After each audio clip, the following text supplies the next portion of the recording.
So remember, right, this worked on Windows 3.1 and Windows 95.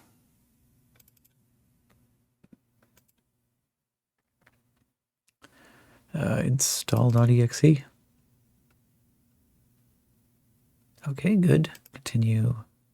Up.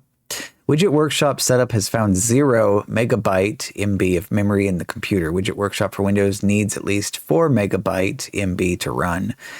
Widget Workshop setup will terminate. Well, okay.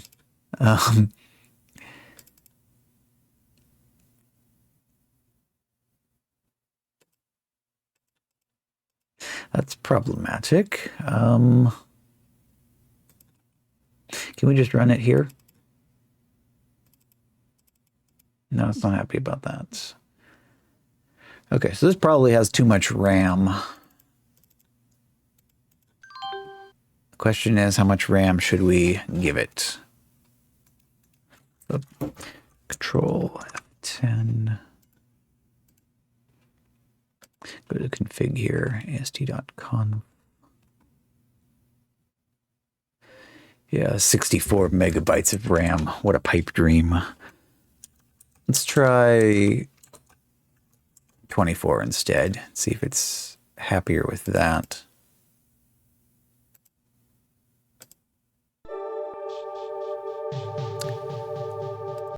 The disk image file.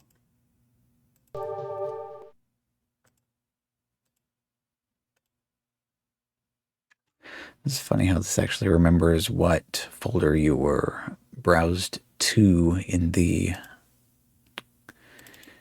file system. Widget Workshop for Windows runs only in 256 color mode. This thing is... Okay. All right, system... It won't even let you install it without... I mean... Okay, where is... Okay, Windows setup. Change system settings. Okay, 256 color mode, 640 by 480.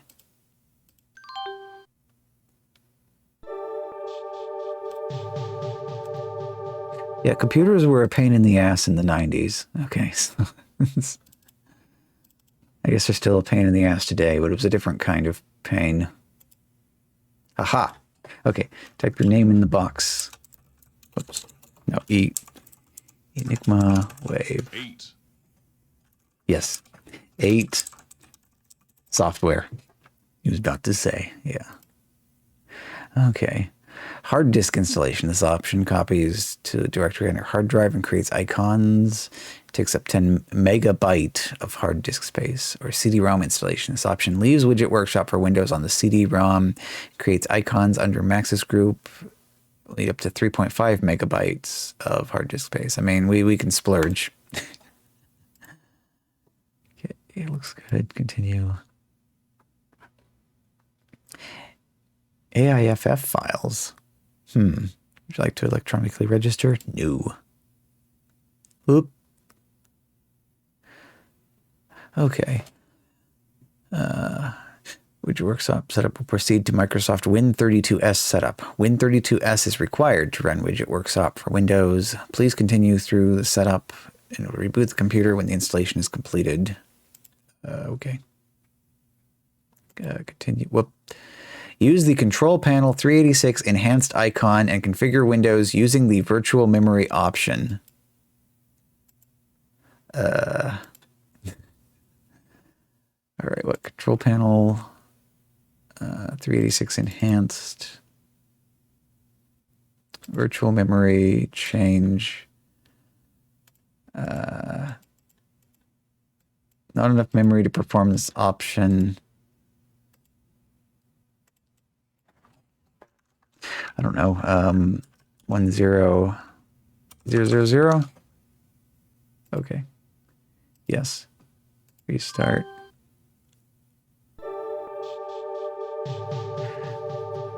All right, how about now? You're gonna be happy with this yet? Where's this Win32s thing? Oops. Win32s, disk 1. We have multiple EXEs in here. Setup. Continue. Okay, it worked. You're now ready to install your Win32 application. Freecell is a Win32 game that you may use to verify the correct installation of Win32s. Sure, why not?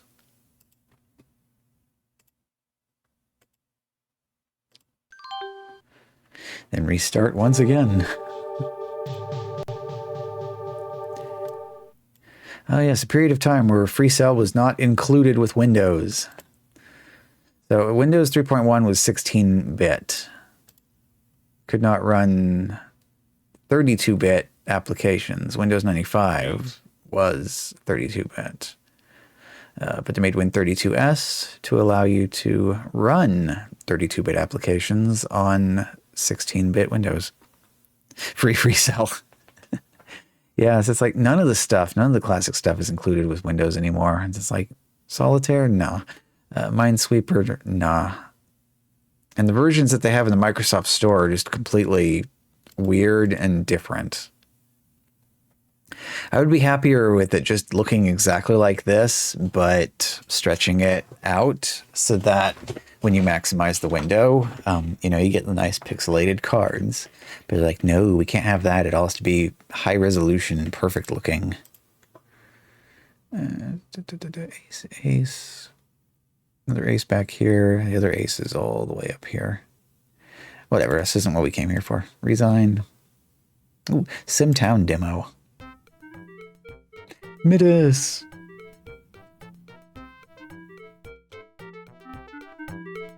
SimTown. Build a town and influence the lives of the people who live there with SimTown, the town you build yourself. It's Mikey. He likes pizza, skateboarding, computers, and pigs. Design a character to live in your town. Give them a name and choose their favorite pet and stuff to do.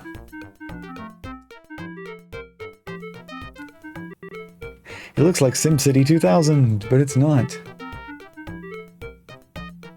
You choose where to put everything in your town. Roads, bike paths, trees, pizza parlors, schools. Put whatever you want wherever you want it.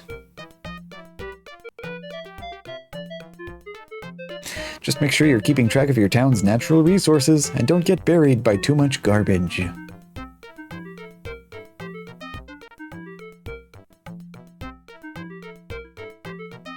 You can even peek into houses and see the people inside. This predates The Sims. That's a tall order, yeah. It's weird, this is like halfway in between SimCity and The Sims. SimTown, the town you build yourself. Contact your local software store or call Maxis at phone number. Outside US, call different number. Bike paths? Mustn't be in the United States. This demo will repeat automatically. Tap the spacebar to quit. Hey, the demo was made with Click and Play. This program should be distributed as freeware. It cannot in any way be sold as shareware or as a full commercial product. Selling this program for other than a normal freeware duplication cost is a violation of the Click and Play user license. I wish they included as a free demo with Widget Workshop. Hey, it's this again. Hello, radioactive spaghetti.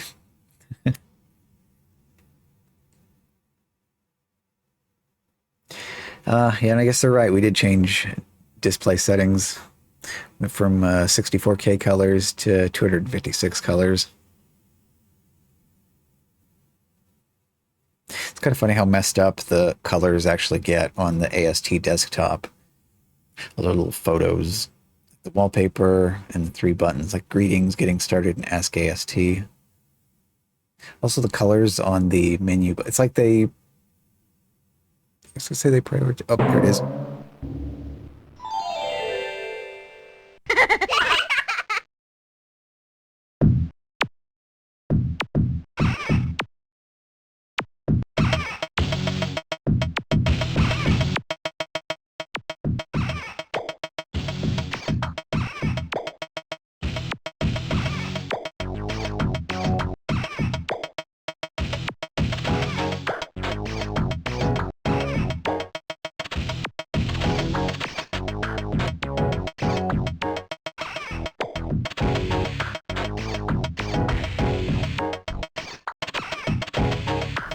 Now we know where that 10 megabytes went to.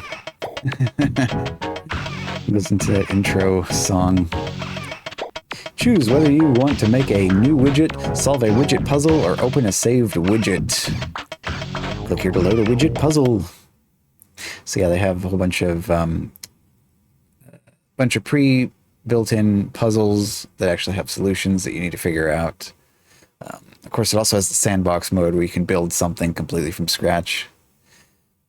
Of course, what I always like to do is I like to solve the puzzles wrong wherever possible. Sometimes that's not always possible, but you know, where we can, let's do it. White color. Doc thought that if you mixed red, green, and blue, you got white. Was he right? Well, let's see.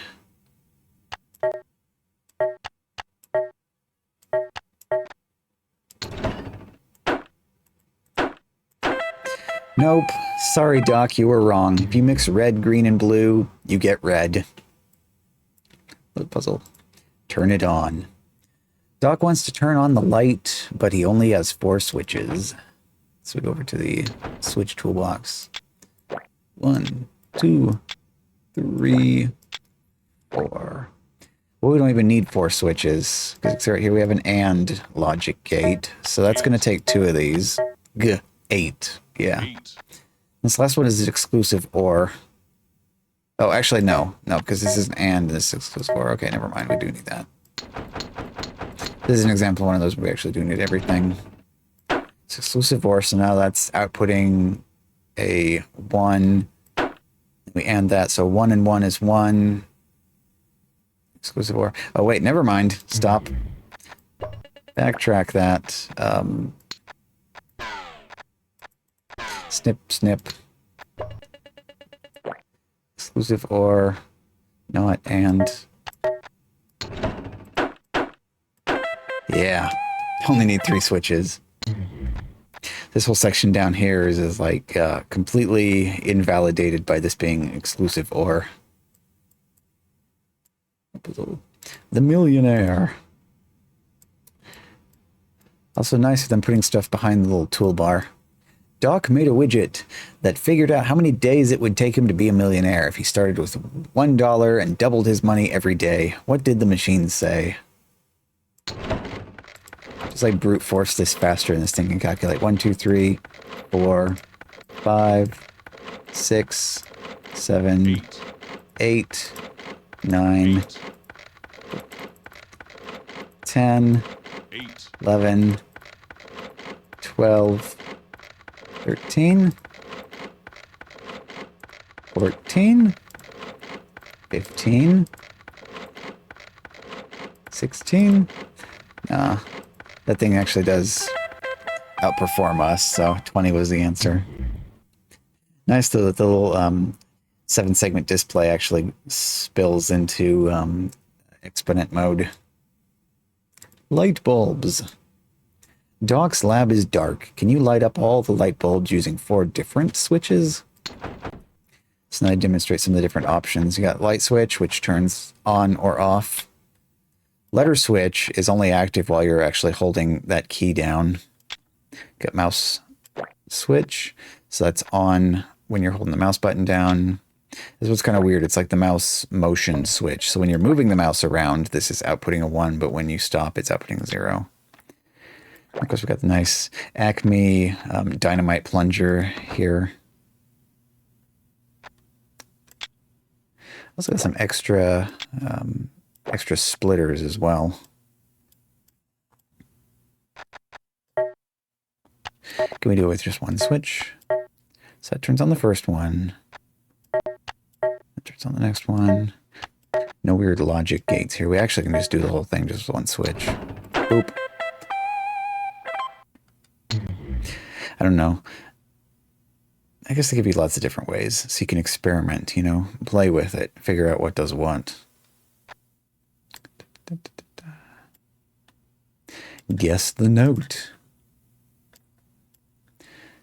Guess that note.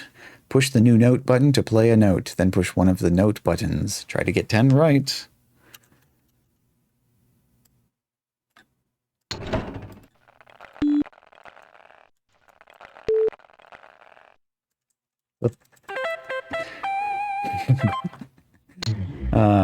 Or just correctly guess one note and then mash that button as quickly as possible to rack up the counter to 10.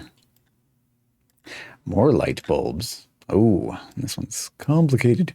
What a mess of switches. Doc needs to turn on the light. Can you help him out? So these little train track switches basically function like relays. So when you apply power to the top here, it switches the track so that the signal goes from, it's like by default in the unpowered state. So the top one is the normally open, I think, and then the bottom one, or no, the top one is normally closed and the bottom one is normally open.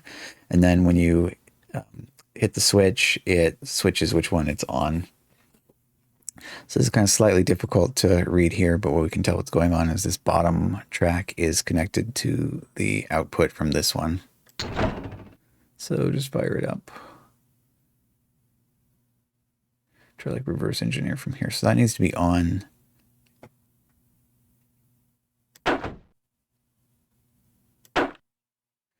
Okay, so there's the first signal, and then we need the bottom one as well. So that,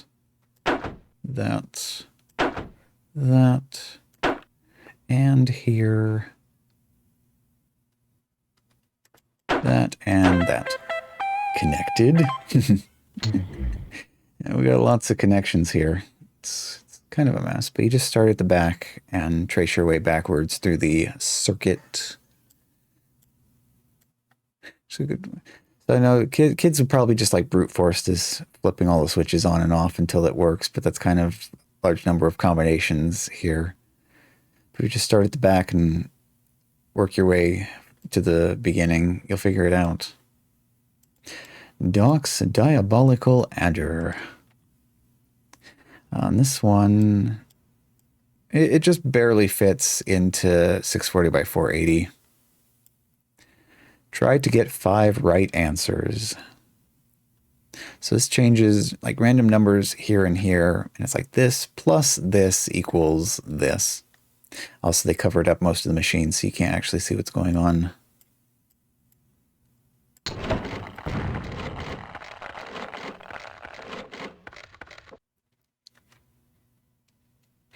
$48. Almost.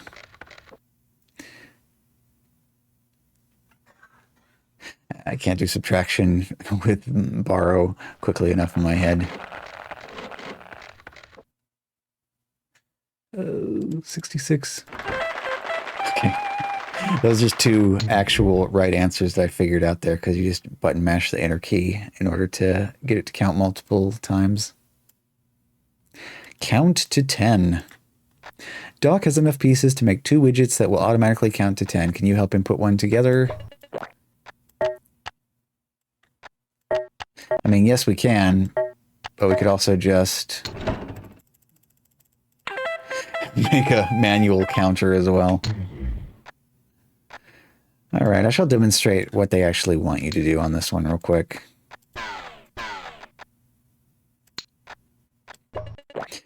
Okay, so right here we have the metronome. So if we hook that up to that instead and start it up, each time it ticks, it counts by 1. Count to 4. Impossible. It's getting the job done. Takes its time though because of how slow this is. Can I actually... Ooh, okay. Beats per minute divided by interval length. Or it's just 120. There we go. Turbo mode.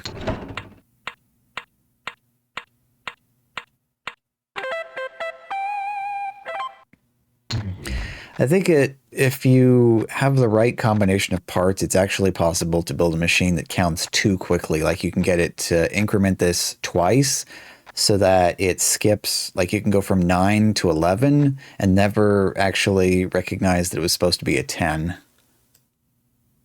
You can't do that with any of the mechanical style parts, so these all move too slowly.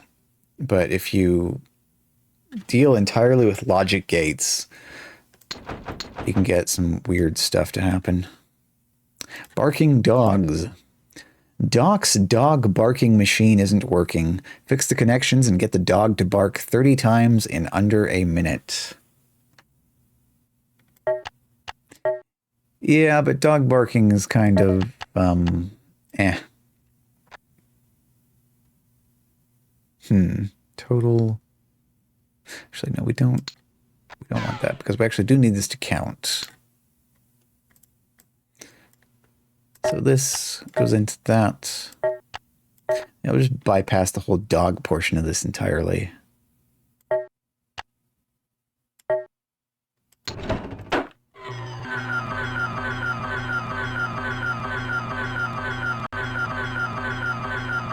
Had the rest of this been hooked up properly, the dog would be barking at us in addition to this weird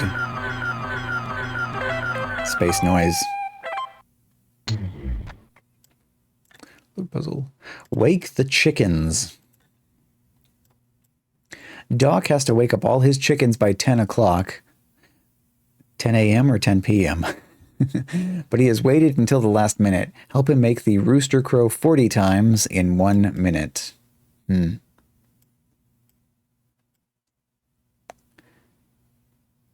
So this less than 60, this greater than 40. I think we want this. And we also need the counter. Where is the counter at? Ooh. Beating heart outputs a signal. Does the same thing as the metronome, only more gross. We have different options to choose from here, though. Human adult, human infant. That's kind of grotesque. Rabbit, tortoise, elephant, cat, dog, or gerbil. Oh, and actually, it doesn't just output signals. It can output data as well. So we can tell it output the weight of the heart. 8 in pounds. Guess that could be useful for something. 8. Yep. 8. And there it goes, beating away. Where is that counter? Oh, actually, okay, no, that's the wrong thing. This is the display end of things, and what we actually would want is the other version of that outputs a number if we're wanting to cheese that. 7 options, numbers. Oh, yes, hang on. Enter beginning number 40. Connect to that. Auto win. It's like, why do they even put that in there? You're supposed to use the total counter and then have it actually count up to 40. Next puzzle. Clues. Light up all the windows and enter the correct number on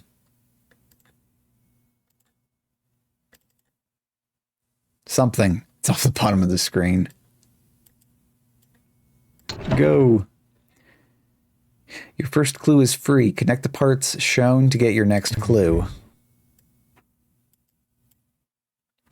And back in 1 second, I can hear the oven beeping.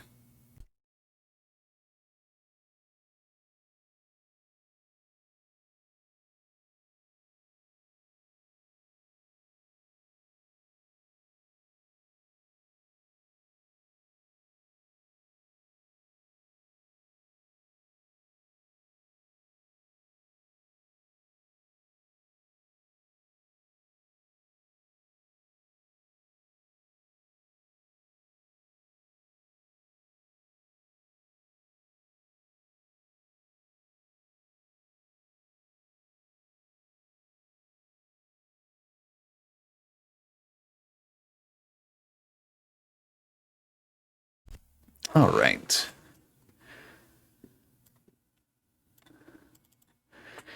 Well, if we're wanting to do the cheese strats on this, file, save into a standalone widget. Yes.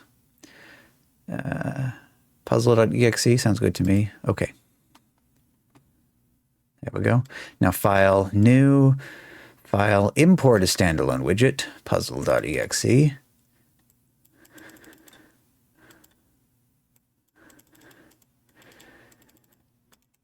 Oh, clever.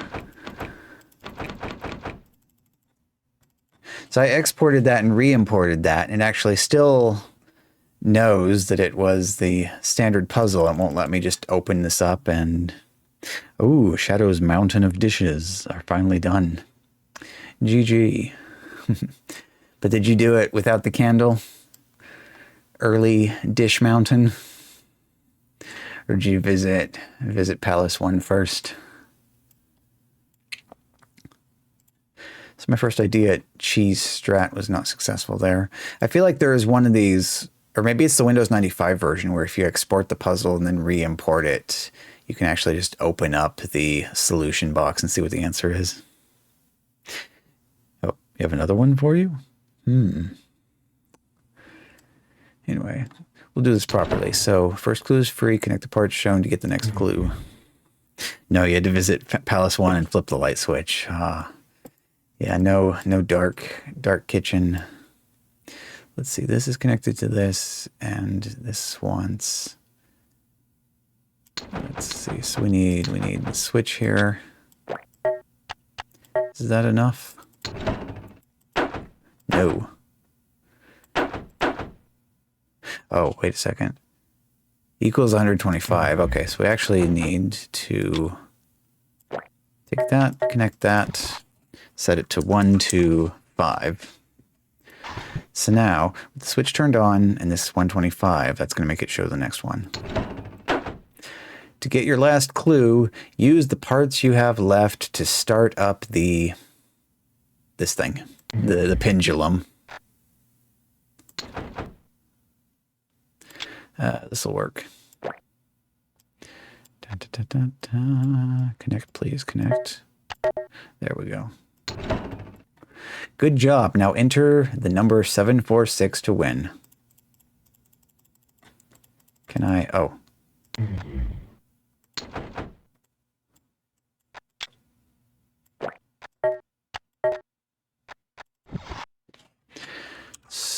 Oops, 7, 4, 6. Go.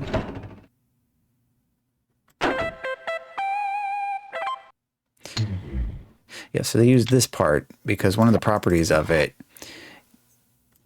so in the setup, you can put in the number you want, you can lock it, and then hide it. So that's how they got that. So this is outputting that 746 into the top part of the equals machine here. So it outputs 1 if top and bottom equal each other, otherwise it outputs 0. Puzzle. Still more light bulbs. Oh boy, even more. This is blocking stuff. Put this down here for now. Doc needs your help. He asked the electricians to repair some wires in the lab after one of his inventions got out of control. Now he can't get back to work until the lights work. Please help. And to test, we have to hold down the A button for 2 seconds.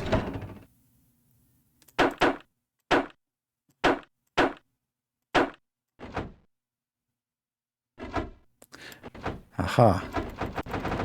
There's more to it than that.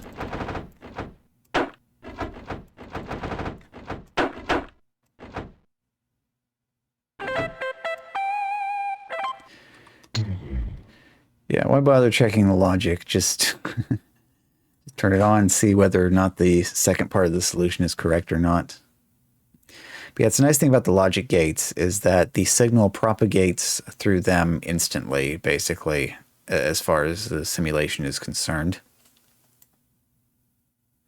I got an interesting machine that I built in this from scratch that actually does 2 different things. So the one is basically a simulation of a single byte of RAM.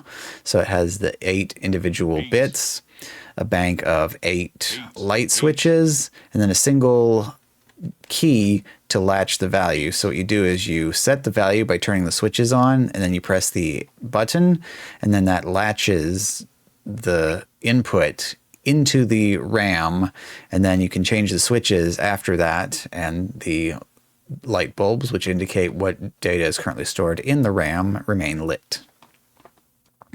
What's going on, Buddha? Yeah, we successfully rescued Miss Frizzle from the solar system. Did it multiple times, in fact. been to all the planets, so now we're just taking a look at this fun little puzzle game and trying to cheese all the puzzles. Moon baseball. All right. Doc was asked to design a baseball field on the moon. He needed to know how far you could throw a baseball on the moon. Can you help finish the widget?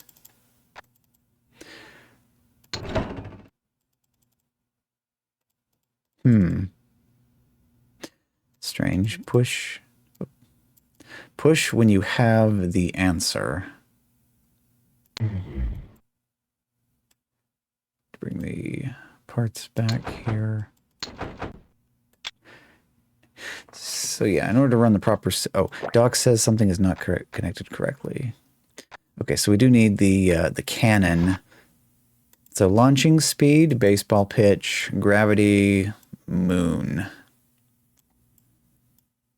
And then what did that say? How far you could throw the baseball on the moon. So that means for the output, we want the distance.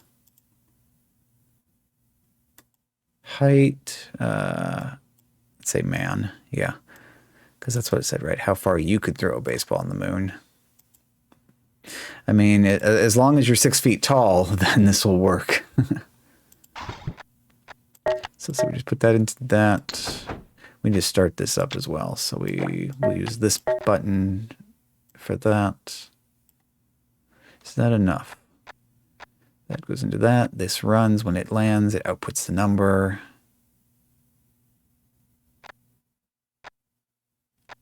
Ah.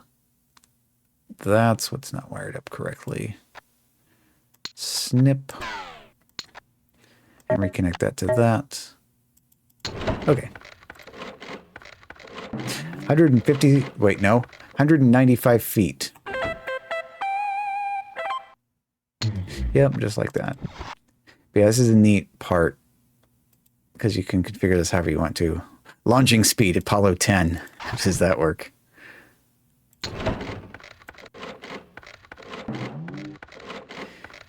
Yeah, you can get some distance there as long as you're able to throw a baseball at 24,791 miles per hour. Actually, what this does not take into account is, are you throwing it at, like, what trajectory? You're like throwing it up and it arcs and comes back down? Or does that even matter? Not sure. Marquee. Ooh, this is fancy. Try to reconnect the parts to make the lights cycle once through all the lights.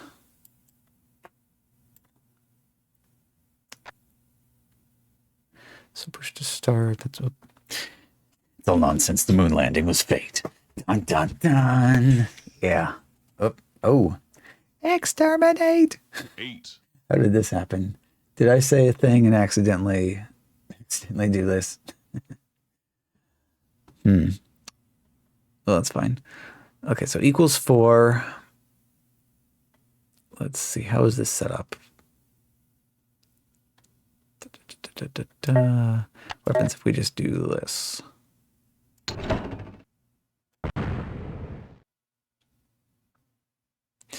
So it has magic up here. So it's probably checking to make sure that it goes through the entire sequence. Boy, is there equals, let's see, equals 0, 1, 2, 3, and then 4. So we don't even need all of this. Or maybe we do. Yeah, because we can use that to reset it. So this goes into that, this goes into that. What about cheese, though? How would we cheese this? Well, without knowing what's underneath the sticker, it might actually be doing the right thing and expecting it to go through the sequence properly.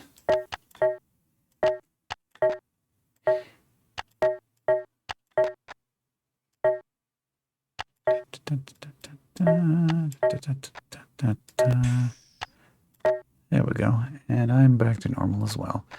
So we start the machine, the stopwatch goes, and as it equals each of the different numbers, the comparisons become true, and then it sends the signal to each of these banks, which are connected to the light bulbs.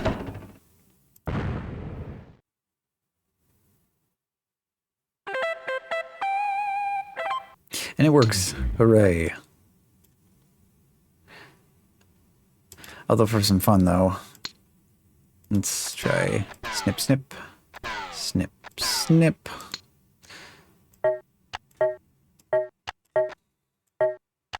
I'm gonna go like this.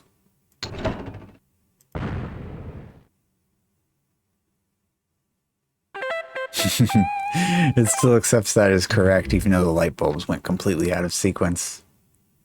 This probably just has some kind of counter or something where as each of the inputs comes in, it increases the number by 1.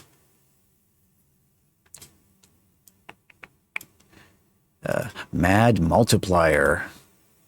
Duck's Diabolical multiplying widget won't stop. Get 6 answers right in a minute to turn it off. Ooh. 0. Oh, it's not connected.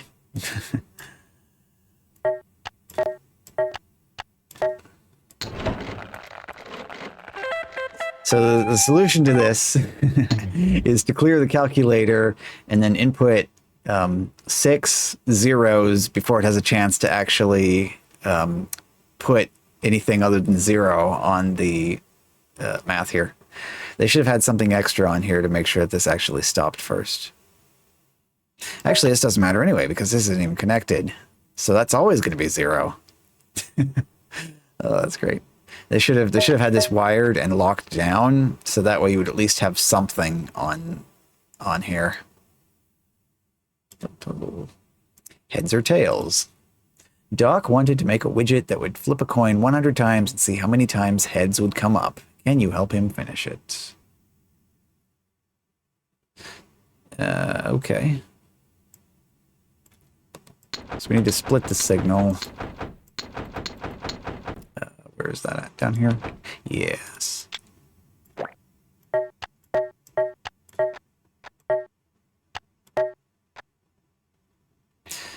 And that's actually wrong because what it wants you to do, where's the coin flip?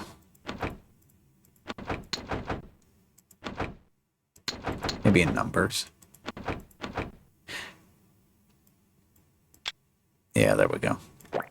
So it wants metronome to go into coin flipper. So like it says, it flips a coin, outputs either 1 or 0, depending on whether it is heads or tails. But if we just get rid of that,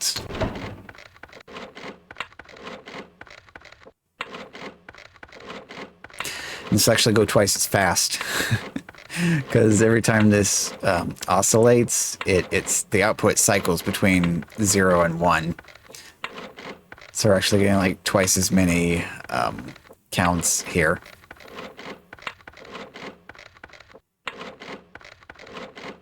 Still takes its time though.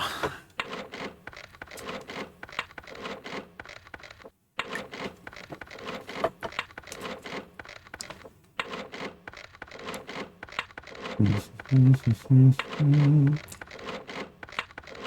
wonder if it gave us enough stuff that we could actually cheese this even farther.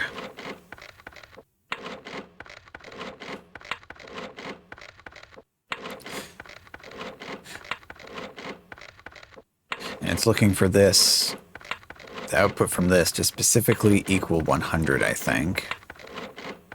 I wonder if the cheese will fail if it manages to jump directly from 99 to 101.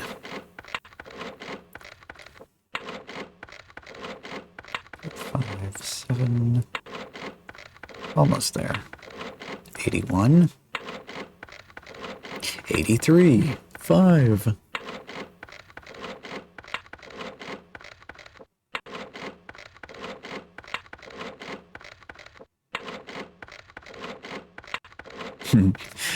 Why aren't the heads and tails counters increasing? So this is I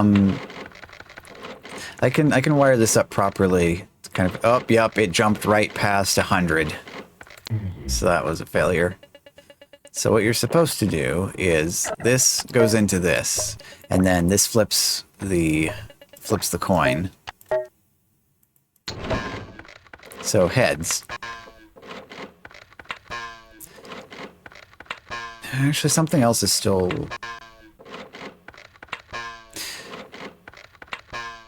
I don't know. I guess that's right. So this flips, outputs either 0 or 1. Actually, I don't think this would be right either, would it? Because if it flipped the same thing twice in a row, it wouldn't count it. I can't make that any faster. Why do we have... Actually, why do we have 2 extra equals in here?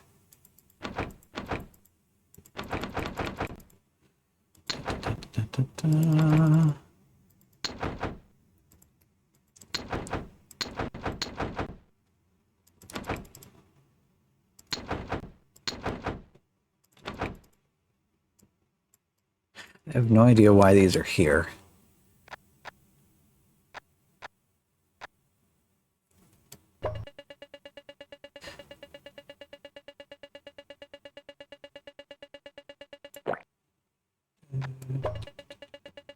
Okay, well, maybe if we did it with less cheese.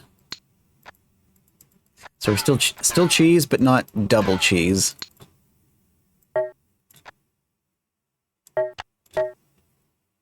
Back in the day, they would call this borked. Yeah.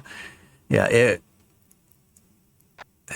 it's funny because it's like the theory is almost sound, but the problem with it is because of the way that this actually functions. I don't know whether or not this has like a nan output when it's in between flips or not. Because it's basically, in order for this to work properly, this needs to be not... Because every time a 0 comes in, it has a 0. When it's equal, it outputs 1. And so whenever this is 1... Yeah, this one is kind of messed up. Let's just continue. Gravity chamber test.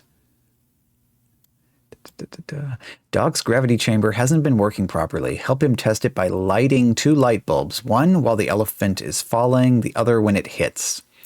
Dog says he only needs 2 more switch parts.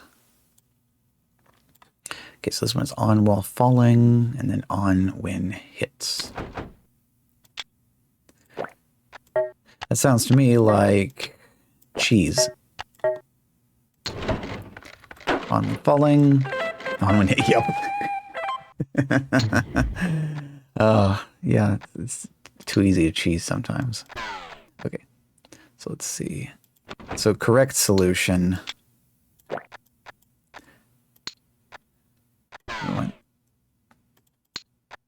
We want this to start the whole thing off. Actually, we don't want that type of switch. Yes, we want this. Get out of the way for a second. 2 more Nintendo Switch parts, yeah. I wish they'd put some right-click support into this. It would be really nice to be able to just, like, right-click on lines to cut them instead of having to switch to the scissors and then cut it and then go back again. Okay, so this is the correct solution. Because we hit this, it drops the elephant falls, and then it hits the thing. At all the parts you want. This Joy-Con's still going to drift. I need to look into replacement Hall effect joysticks for the Joy-Cons, because I know they exist, and I need to figure out how much they actually cost, because if the price is reasonable, I basically would have no reason to stock regular potentiometer-based replacement joysticks anymore. I could just get the Hall effect sensors.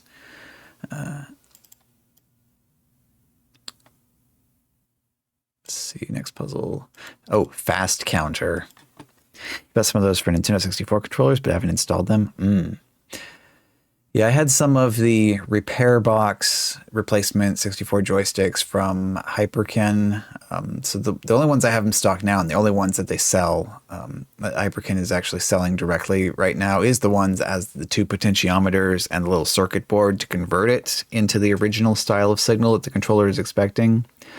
A while back, they were selling a optical style replacement sensor that worked the same way as the original Nintendo ones, with the whole spinning wheel and it actually counting the pulses of light and all that kind of stuff. But they don't have those available anymore, which is annoying because that actually would have behaved with the same reaction, like sensitivity and all that the originals had. So fast counter. Doc made a widget that could count fast to 300. Trouble is he dropped it and 3 pieces broke off. Can you help him put it back together? Would you ever from Retrobit? Ooh, yeah. I'll probably bookmark that for later. Oh, this is fun. We make like basically a feedback loop with this. So we want this to be a 1.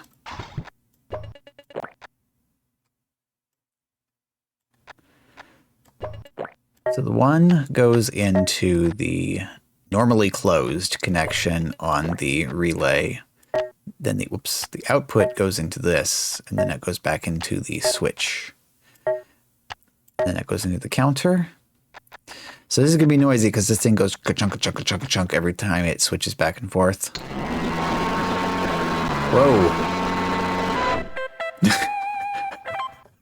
Okay, I've never heard it sound like that before. Usually it's like ka-chunk, ka-chunk, ka-chunk, ka-chunk, ka-chunk. They weren't kidding when they said, by the way, the faster your computer, the faster the widget will count to 300. Brrr. Yeah. Yeah, so that's just... it's actually very similar to how like those oscillators actually work. So like you have like alarm bells where it moves the little hammer back and forth. So it is straight up just like that, where the normally closed connection activates the electromagnet, the bell moves over, hits the first bell, but that closes the connection, so the spring pulls it back again. So as long as you put power to it, it vibrates back and forth and goes, you know, it rings the alarm bell. That's funny. There's no extra parts either, is it? So that's the only thing it's trying to teach you in this one. Yeah, I think so. If we use the logic gates to build this instead of the switch part, that would actually be even faster because this still has a tiny amount of switching delay associated with it. Elephant fall. Ooh. Use the gravity chamber to help Doc figure out how long it would take an elephant to fall from 1,300 feet on the moon. So that was this one. Preloaded to elephant, that's good. Moon gravity. No presets, so we have to type in 1,300. 1,300. So we got that, and the question was how long it takes. Okay, so we need the stopwatch. Okay, so we need to start both of those at the same time. Luckily, it gives us the splitter here.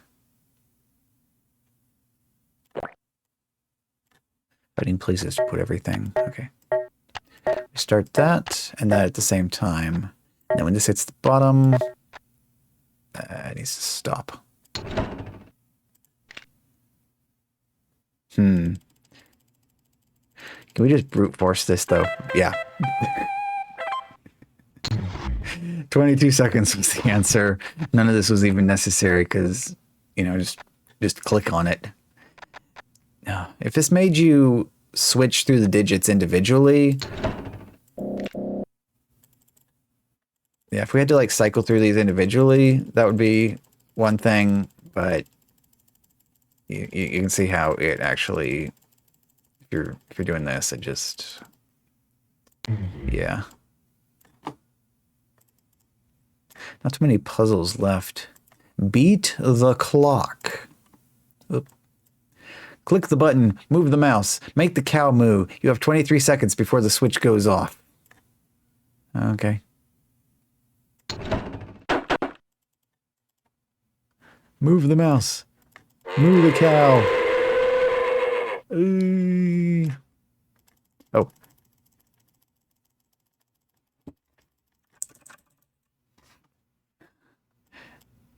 Is that victory? I don't know. Greater than 30. Oh, okay. So still a bunch of simple machines hooked together, so it just wants that to be greater than or equal to 30. It wants the mouse distance to be greater than or equal to 100. And then lastly, you hit the C button. Puzzle. Bank vault. Ooh. Help Doc unlock the vault. Doc says that for the vault to be opened, you must depress 3 sets of 2 keys. Keys must be held down for 2 seconds. Each lock has a different 2-key combination, and all 3 must be found to open a vault. Okay, so what are the keys here? A, S, D, F, G, and H. Ooh.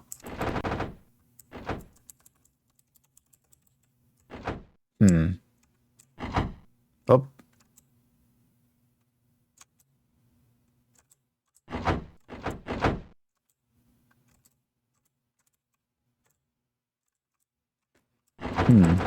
Is that just a reset?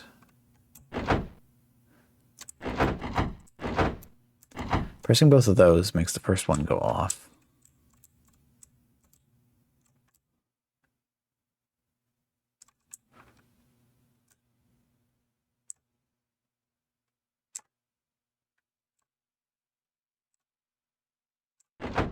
Oh, there's that one.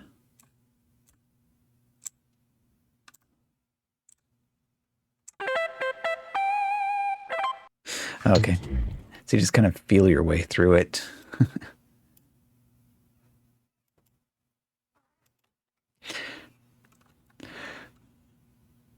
Leave it on press, depress, depress, llama to boot. All right. Projector Puzzle. Doc's TV screen will show the astrological signs if he adds a slider. Doc was born under the sign of the lion. Which one was it? Slider, that's going to be on the numbers section. Leo. Pisces, Aries, Taurus, Gemini, Cancer, Leo. Whoop.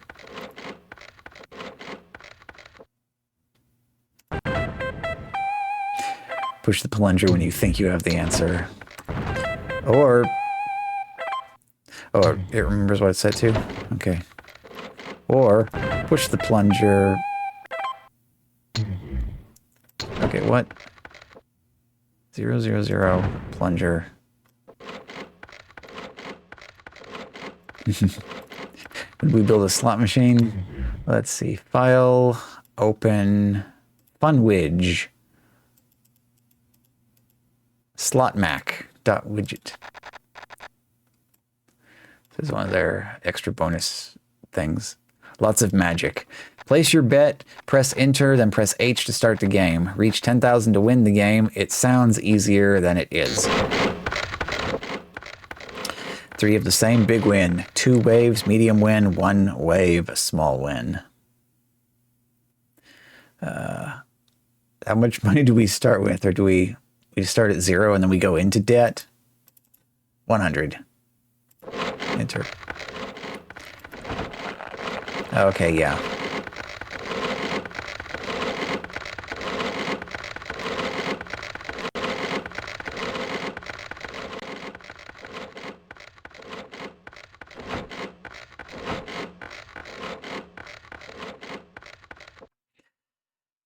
Nothing. I think the solution to this is just to, like, reset. Bet something stupid.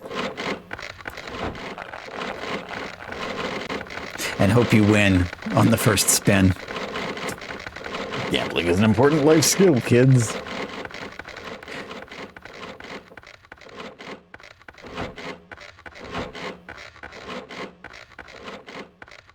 I don't know how the RNG works on this either. I also don't know what the payout is. Is it just like 1-to-1? It's like if you lose what you bet, but if you win what you bet? I think resetting, though, and trying over and over and over again until you hit is probably the only way to actually come out of this one. Can we jury rig it? Let's take a peek. Oh, wait, actually. Yeah. Maybe. Totaler. Okay, so let's see. What we need here is we need to hook this up to something else. And we can't just, let's see, total, average, maximum, minimum. Do we have something that can output?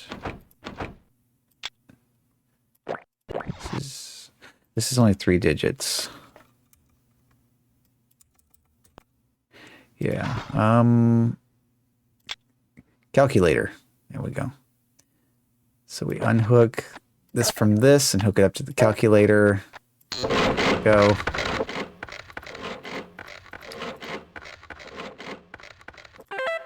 Okay. There we go. So that's how we win that one. We just unhook from your money and then hook it up to a calculator and then tell it this is how much money we have and press enter. Oh, save changes? Nah. And back to the pre-made puzzles. How many Earths? Doc lost the plans to a widget that would figure out how many Earths you could put in Neptune. Maybe you can help. Push when you have the answer. What pleasant sound it's making cranking noise intensifies. What's going up now? Let me actually load this one up from a second ago. Beat the clock. Where is it? It's the fast counter. Yeah, fast counter. Yeah. So this is the one. Doc made a widget that could count fast to 300. Trouble is he dropped it in 3 pieces, broke off. Can you help him put it back together again? By the way, the faster your computer, the faster the widget will count to 300. Oh, hey, there you go. Ask the science lady.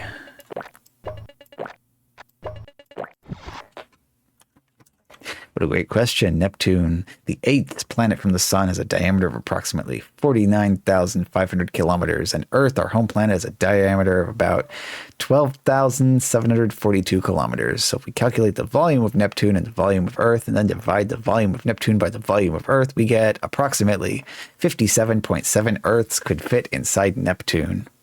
Now I know what you're thinking, SOTS28. What about the atmosphere and the gravity and all that? Well, that's a great topic for our next episode of the Magic School Bus, don't you think?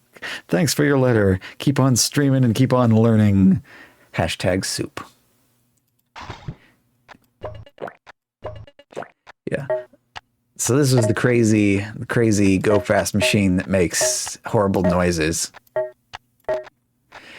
Now, normally this goes ka-chunk, ka-chunk, ka-chunk, ka-chunk, ka-chunk, ka-chunk, ka-chunk, but on modern machines, it's a different story.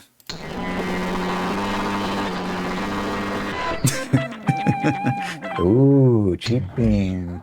In a while. Our box right here. I'm not looking. What do we got? We got a red one. I don't know what red means for us in the Harry Potter beans. And the font on the side of the box, I can't read that. Ooh. Even this box has got Imperial. Okay, cinnamon. Magic School Bus, such nostalgia. Yeah, that was our first thing for the evening. Cinnamon is good, yeah. Yeah, what, I know some people think cinnamon is too hot for them, but I enjoy it, so that does count as a good bean. But yeah, we had, because this game is 30 years old now, copyright 1994, Microsoft Corporation, and it was Magic School Bus Explores the Solar System. So earlier on in the VOD, we went through and went to all the planets, found Miss Frizzle, who was lost in space. Mineswept, the game is nearly as old as you. Yeah. Yeah, and then we got things like Super Mario Brothers, which follows along with my age pretty darn well. Maybe off by only a month or two. Let's actually have like a sticker on the back of this with like the product number. And that's like a sticker on the outside of the jewel case. Things were weird with Microsoft back then, huh? Interesting times. Red is delicious. Totally okay. Oh, yeah. And where's the thing? I want to release the mouse so I can go over here and make this maximum. Where is the cheap bean? Mark complete. Nice. Yeah, of course, we still have the ancient beans, so if anybody has got those saved up. Yeah, this is the one that says best before June 17, 2013, because this was from an old trip to Universal Studios. We got a wall of text here. You remember playing Zoombinis, don't remember the spelling. Oh, what happens if you spit into a black hole? Ah, Buddha fingers, what a thought-provoking question. But first, let me clarify that black holes are not like vacuum cleaners that can suck in anything and everything that gets too close. In fact, the gravity of a black hole is so strong that nothing, not even light, can escape once it gets too close. So if you were to spit into a black hole, well, your saliva would probably just get stretched out and eventually get pulled into the black hole, but it wouldn't be like a giant vacuum cleaner sucking in everything. It's more like a cosmic sinkhole that warps space and time. But I must say, the idea of spitting into a black hole does make me think about the mysteries of the universe. Perhaps one day we'll have a special episode of the Magic School Bus that explores the mysteries of black holes and the power of gravity. Thanks for your letter, Buddha Fingers. Keep on wondering and keep on learning. I need to figure out a way to get a TTS voice for this, because I think the Frizz might need to be a special guest for Shitpost. I tried taking the actual dialogue off of the CD-ROM and taking the WAV file for that and putting it in the voices folder, and it did not sound right. I mean, I guess we could just use it anyway, even if it doesn't sound like the character. But it was also summoning all sorts of wild accents as well. So I don't know. Maybe it could be because the sampling rate is too low or something. But I went and looked up some of the episodes of the show on YouTube. And like every time she's talking, there's like music and stuff and sound effects. And so I'm like, I don't know if I can use this for training data. Back to how many Earths. And also, I'm going to need a reminder, too, of what the answer was off of that earlier. So let's say we need special parts for this. Solar system. Times 2. Ah, exactly 2. Exactly the number we need. We've got some constants as well for some reason. Oh, multiple division. Why does it let us have 3 divisions? What was the question again? How many Earths you can put in Neptune? 57.7 Earths in Neptune. Okay, so we're going to change this one to Neptune. How many Earths? Okay, so it's going to be Neptune divided by Earth. Now, what do we want? Mass? Probably. We're going to do that. We do mass. So mass of Neptune divided by mass of Earth.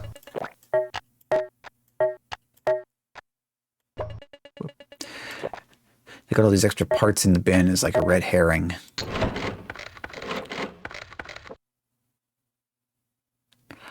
I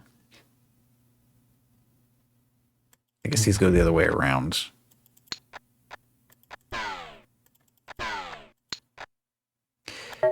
Yeah, okay. Because it's this divided by this. 17?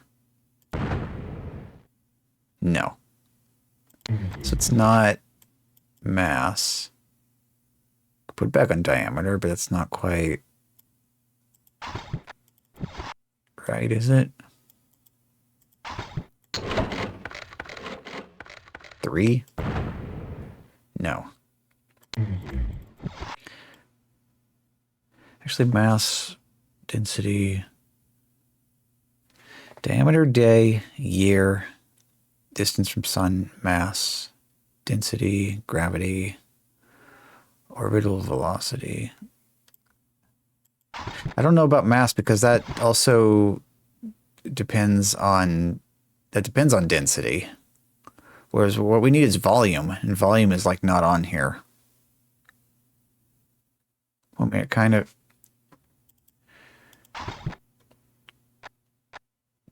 Divided by that. What else do we have? Oh, wait a minute. Wait a minute. What's this? Area to volume. Okay. You're wondering about volumes too. I think we need an extra piece here. Get rid of the extra dummy parts that we don't want. Also got a snippy. Okay, so Neptune and Earth. And these things goes into that. And we'll need to figure out the next part in a second here after we get this. That. Divided by that. Okay, this part calculates the area of circles and squares and the volume of spheres and cubes. Perfect. Volume of sphere, input, length of radius. Length of radius. Well, we don't have radius, we have diameter. Okay, now I know what the other stuff is for. Ooh. How many magic school buses could you fit inside of Uranus?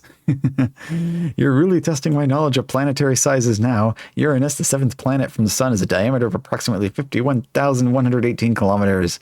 And the magic school bus, well, it's not a fixed size, but let's assume it's about 12 meters long and 4 meters wide. We calculate the volume and divide, we get approximately 4.3 million magic school buses could fit inside. That's a big Uranus. Now, I know what you're thinking. What about the atmosphere and the rings? Well, that's a great topic for our next episode. Yeah. Yeah, this is one that we left talking for a while. Okay, so now we finally know what this is, because we have diameter, but it wants radius. So that's why we need the extra divisions. And also the constants. 2.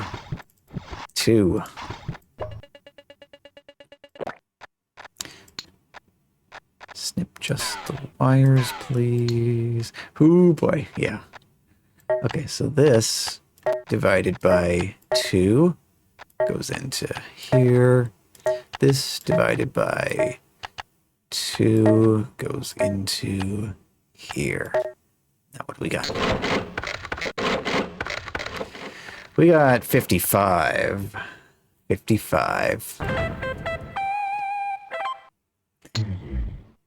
57.7. So that's actually, I mean, that's close enough, honestly. Not bad. And of course, this goes through int as well. So decimal point is just chopped off. Okay. Doc's animal clock. This uses up the whole screen. Doc made an animal clock kit that has a different animal sound every 15 seconds. Someone messed it up. Can you put it back together? We could, but I see room for cheese. So we just need all 4 of these to be a 1, and then it will give us the win. Click, click, click, click.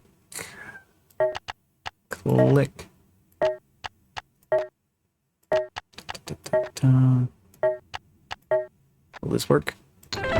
Yes. Instant win.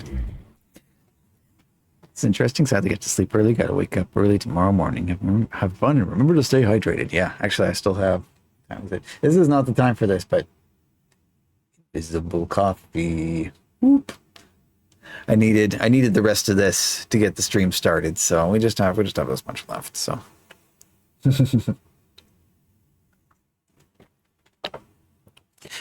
Yeah, and again, we got plenty of VOD. So if you need some background noise to keep you company, just head back to it and fire it up at any time. I'm probably going to be trying to edit some of this for YouTube as well. So I'll just be like, let's cheese all of the puzzles on a children's puzzle game. And here's the last puzzle, other than the one that is going to take a hot minute to actually solve. So a rose is a rose. Doc wanted to make an automatic poet widget to write a 5-sentence poem. Can you help him finish it? Well, we'll try our best. See, we do need this to actually hook into these.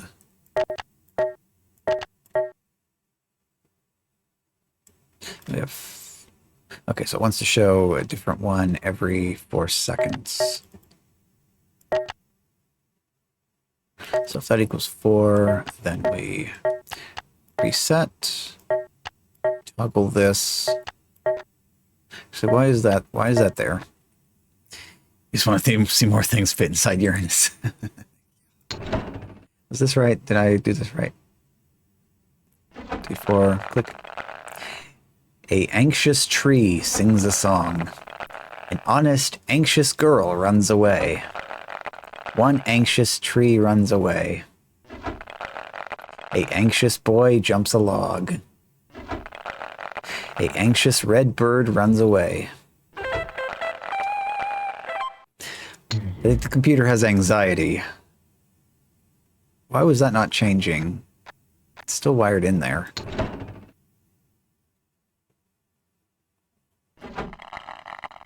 Okay, a little tree jumps a log. One little tree sings a song.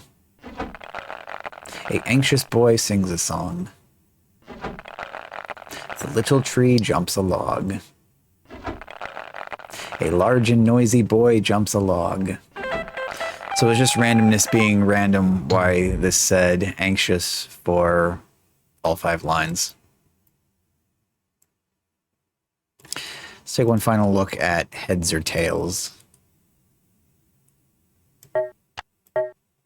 So if we do that the slow way would just to be like that. Wait for that to count all the way up to 100.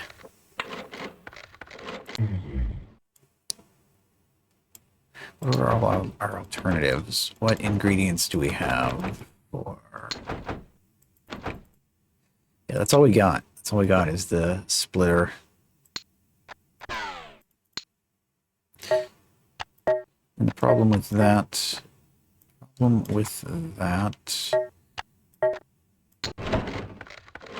Yeah. Jump straight to 3, 5, 7. Yeah, that just immediately gets jumped onto odd numbers, and then it skips right past 100. How many anxious boys could you... Oh, okay. Yeah. What about this? Not really useful for anything unless... Oh, maybe... Snip, snip. If the number equals itself, equals to 0? No, because as this ticks, both of these always are equal to themselves.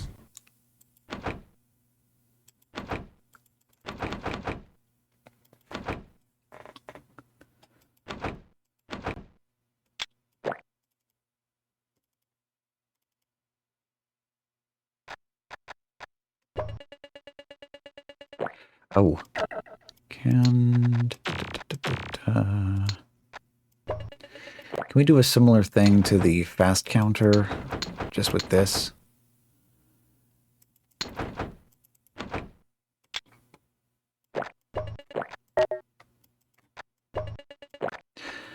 So 0 equals 0, that's a 1. And then outputs... So when 0 equals 0, this outputs 1, which means that 1 is not equal to 0, which means this outputs 0. So that should, yeah, I think this might work. Oh, okay. That counts too fast. But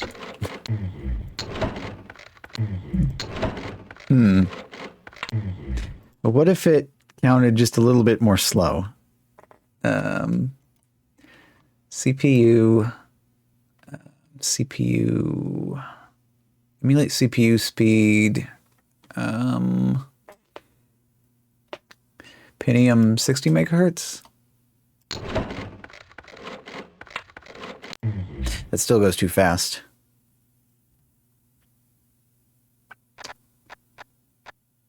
Maybe that, but where's the coin flipper? Coin.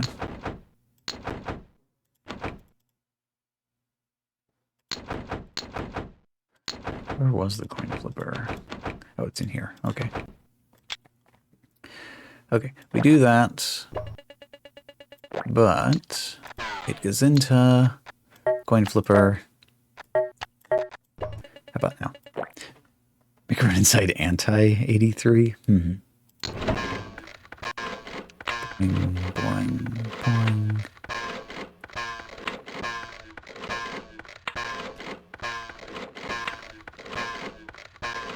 If I had one more of these, that would, because that's a lot faster than the metronome.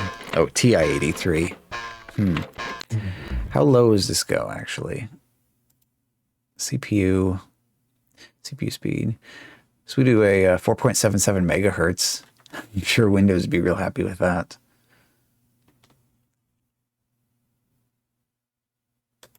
Cut.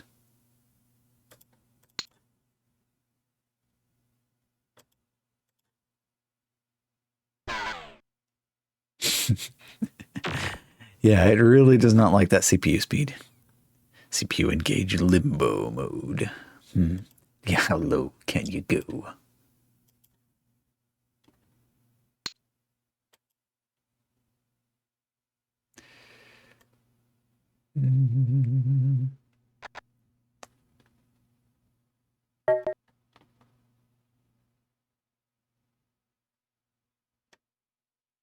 Okay, start this.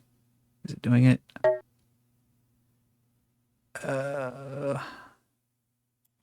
Okay, maybe. Oh, there it was. All right, CPU back to. Where is that? Edit. No, emulate CPU speed. We'll go back to 75 megahertz for a second. Look that up. And now put it back on. We'll try 25 megahertz.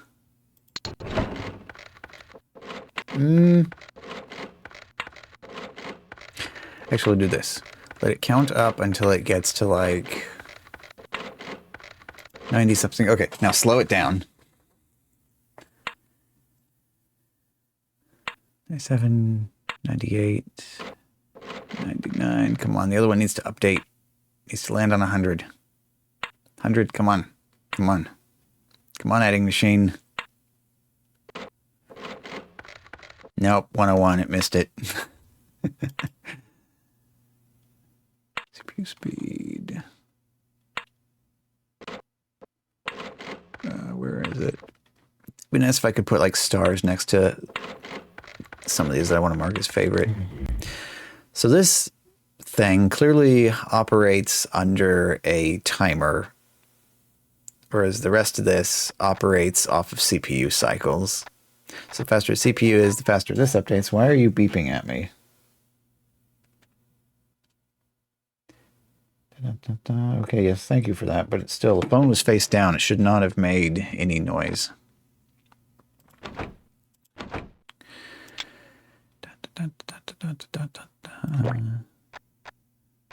So I don't know why it gives you two of these.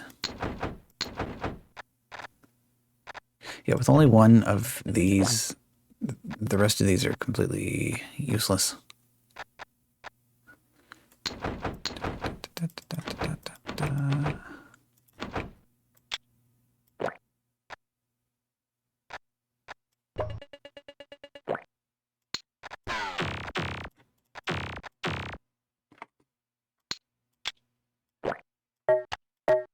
Actually, no. No.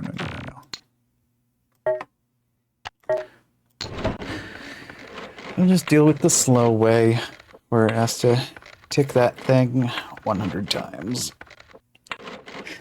I'm quite sure, though, that I had a cheese strat for this back in the day where I could make it count up much faster than this, but maybe I didn't.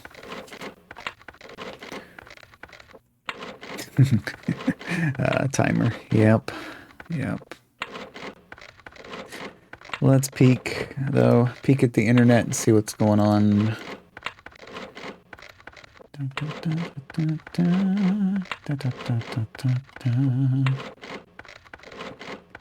of stuff do we have here? Something smells nice downstairs. I don't know what that is. This is neat. This is also neat. What makes it stop at 100? So what we're looking for here is, I guess I could place one of these on a blank puzzle just to explain how it works. So this box right here triggers when the input is equal to a specific preset value. So in this case, it's looking for heads plus tails to equal 100. So what you're supposed to do is have it flip the coin 100 times, and then each one of these gets a increase on every coin flip. Halfway there. Yeah, that's why I thought one of these puzzles, I thought you could just take the answer box and open it up to see what the answer was, and then input that. But when I tried my trick of exporting a standalone widget and re-importing it, it didn't fall for that. It's like, oh, nope. You are trying to cheat. And it kept the box read-only. Although maybe that wasn't my strategy. I don't remember precisely, because this... What was the date on this? Widget Workshop, where's your CD? Copyright. Let me get the big light.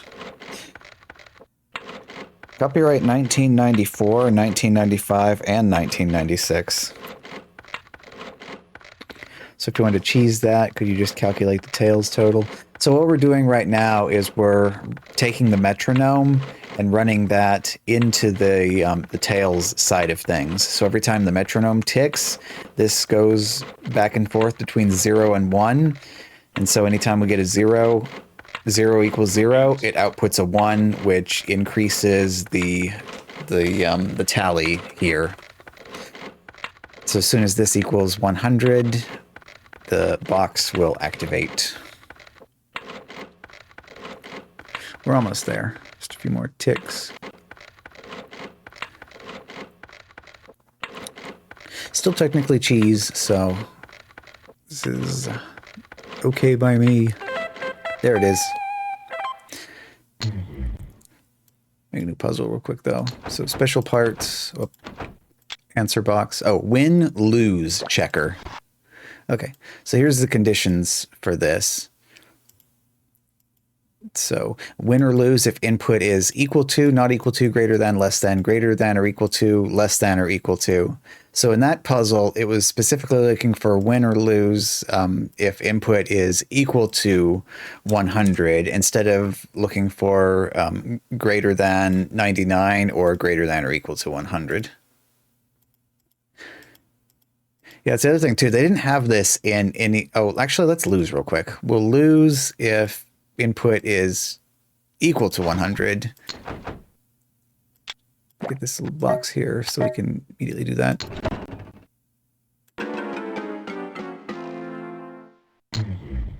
Yeah, so you can actually have lose conditions, but they don't use that in any of the built-in puzzles. You can also win if input is true or false. Well, this is kind of misleading. So basically, it's like the activation condition. So when the condition is true, then it activates the box, and you either win or you lose, depending on what this is set to. So that's how that works. Then in the standalone puzzles, you can't open this up to see what the solution is. Let's see. Oh, actually, yeah, let's look at the rest of the... No, not puzzles. We're wanting to open the funwidge. Funwidge, okay. Clock. Grandfather clock, it says. Which apparently requires multiple clocks in order to work properly. So I can see that it plays sounds every 15 minutes. So you got like on the hour. I wonder if this actually counts the correct number of chimes. It's difficult to tell with this going off the bottom of the screen. It'll be interesting, actually. Maybe I should just do that. Like, have it be like a goal of some sort. Be like, we're going to do a 24-hour stream where I just start up the Widget Workshop grandfather clock and it just runs for 24 hours so that everybody can see what it does. Like if it chimes or who knows what. Dog year. Oh, that doesn't fit either. All right, we're going 800 by 600. Yes, 8. System tools. Takes so long. Windows setup. I'm glad we don't have to change resolutions like this anymore. 800 by 600. Actually, I want small fonts. Okay. Current driver. Restart Windows.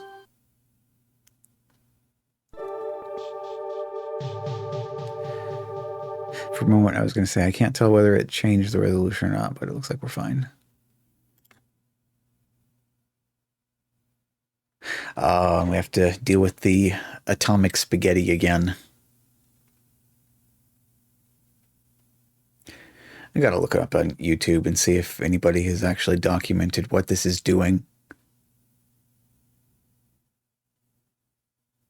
Because we just got wiggle spaghetti. That's just what it does. Can actually tell us to fast forward. CPU turbo.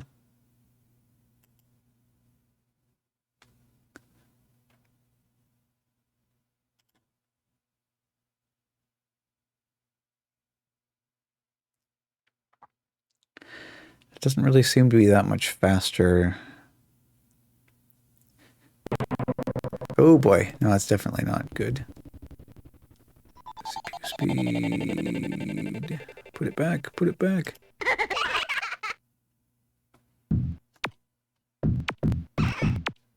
Oh. The music is faster. Well, I messed up something by changing the CPU speed on it in the middle of running. That's really interesting. So that intro actually like measures your CPU speed and uses that for the timing on the music instead of actually using the system timer. I guess that makes sense because you didn't have a high resolution timer back then. It's like nowadays you can ask it to give you a 1 millisecond timer or even better, but that was not quite how things worked back then. All right, that's a little bit better. People years to dog years. Set the 3 constants for a big dog or a small dog. Adjust dog bark on for small dog or off for big dog. Enter human years here. Click here to start dog. Click here to reset dog. All right. First year. It's already set to small dog. Okay. So this October will be 39. So it's for a small dog, that's 187 dog years. Let's start the dog.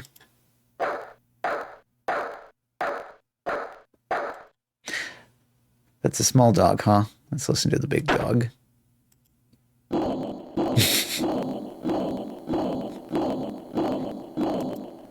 I've never heard a dog that sounds like that before. Also, let's change the values. 12 for big dog. 19 for big dog. And 7 for big dog. Huh. So for the big dog, 39 is 290 years, apparently. Strange. Also, they could have just had these constants. Like, you could have had the on-off switch. Could have controlled 3 of these little switching things. This is kind of completely unnecessary. All right. ESP test. How psychic are you? Between 0 and 20%, blind luck. 21 to 35, lucky guess. 36 to 50, against the odds. Above 51%, you may be psychic.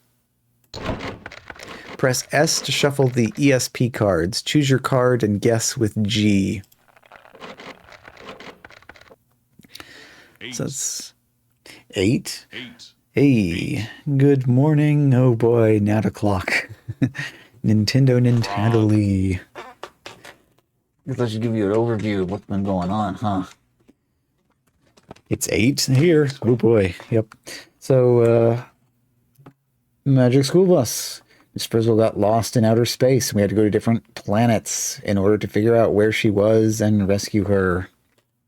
Then after we did that a few times, we went through and tried to cheese as many puzzles as possible in Widget Workshop, which is kind of in a similar vein to the Incredible Machine, but more science-y. Yeah. And then now this is one of their examples of things that you can build. It's a ESP test. So we gotta pick a symbol. Apparently we only have 1, 2, 3, 4, 5. Yeah, 5 different ones to choose from. Star. Gasp. Okay, square. No? Plus? Circle. Oh. Wait, no. You're supposed to shuffle after each one. Shuffle. Square. Nope. Who are you gonna... Ooh. Yes, that's it. That's the... Also get rid of me. Yeah. Now that I'm the ghost, I can psychic it up, right? Should be shuffling. Is it a square? It is not a square. Shuffle. Circle. Nope. Shuffle again. Try the circle again. Oh, he was gonna call Nintendo police. No, this is how you call the Ghostbusters, by ghosting me.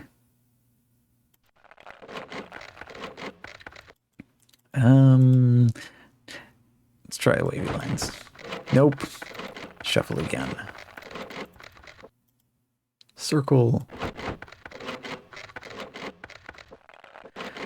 I definitely do not have the psychic powers. Can we just go through these though until we find the right one?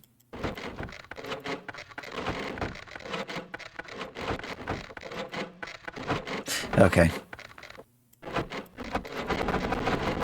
Yeah, there we go.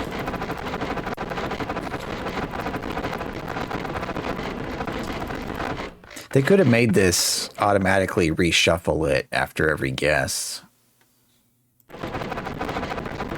Thanks to the power of spamming correct answers.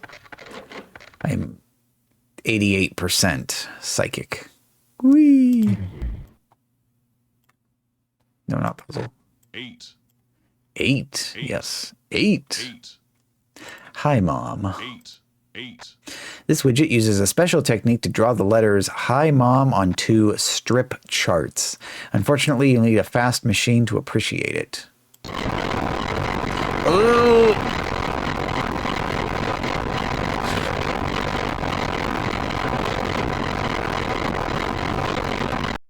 There. Yes. Hi, very high, Mom.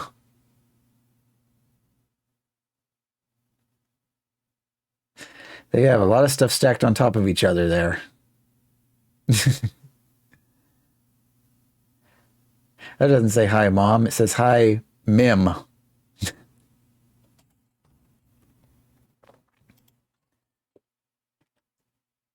When the computer is fast. What's up, Axio? What do we have this set to? It's 33, 445 cycles. Maybe CPU speed. I don't know which option I had selected. Maybe, okay, yeah, 100 megahertz, 486. Or we changed back to a Pentium 60 megahertz. Yep, himom. Actually,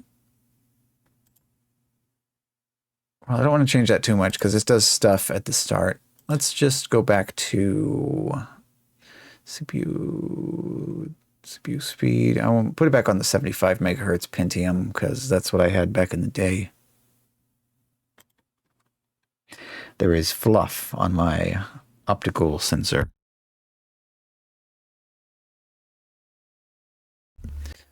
There we go. All good. People say, you don't have to clean optical mice. Oh yeah, you want to bet? Close that and restart it real quick.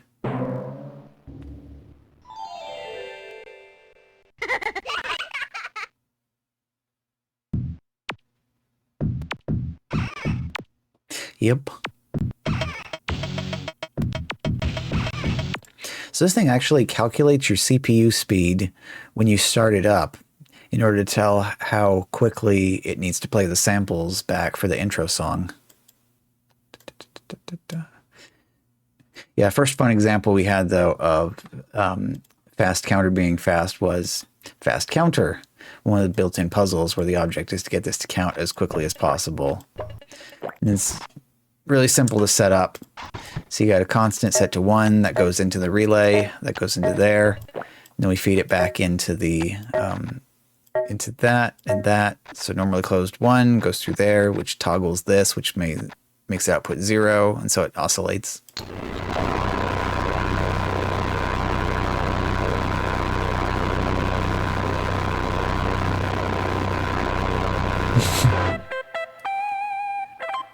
And I could actually tell that was slower than what it was earlier. Because instead of being max cycles, it's now on 75 megahertz cycles. Load. Message. What's this all about? Okay. This part can be whatever message number you want to display. Oh, extended message list. Here's an example of a method you can use to display more than 4 different messages in a widget. Right, because this display, you can put only 4, and that's all. Message 1, 2, 3, 4, 5, 6, 7, 8, 9, 10, 11, 12. Well, that's great and all, but because these are going through all of these, you can tell that the bottom 2 have greater latency than the first one does.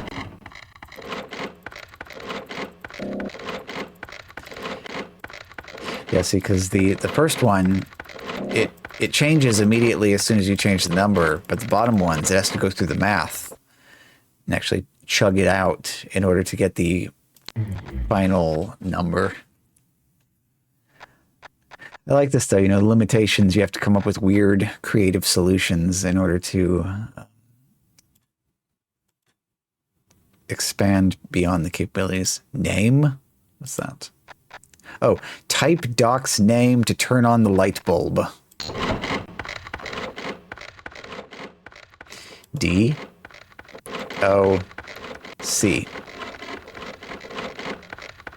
Well, yes, it turned on, but C, D, O? Yeah.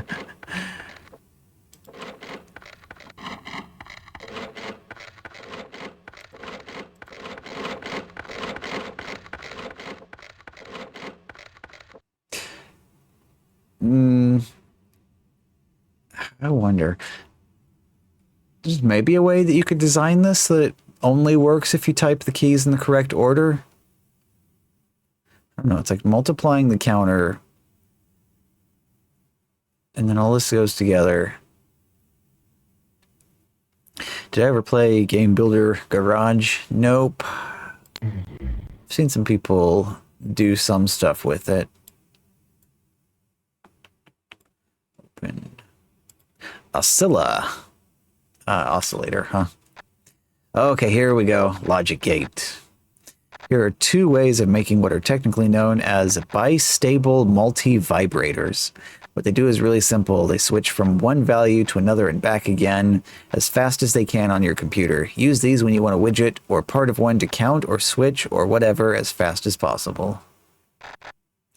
So this is make this any number but 0. The output will switch from 0 to whatever the other number is. Yeah.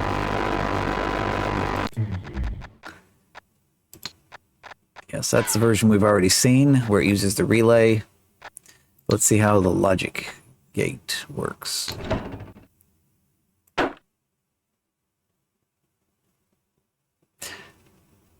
Okay, well, that's great and all, but let's have a race. See which one of these is actually faster. Where is that? Is that what I want? No, I want the big one. Totals. Yeah.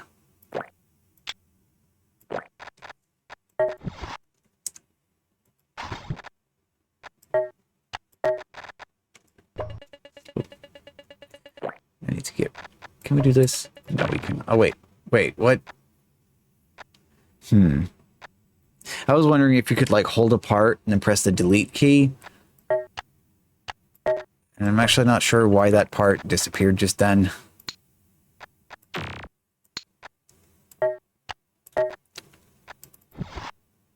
Okay, we want that to be turned on. Actually, for consistency, let's just have both of these. Use the same method. Now we'll see which one of these is faster.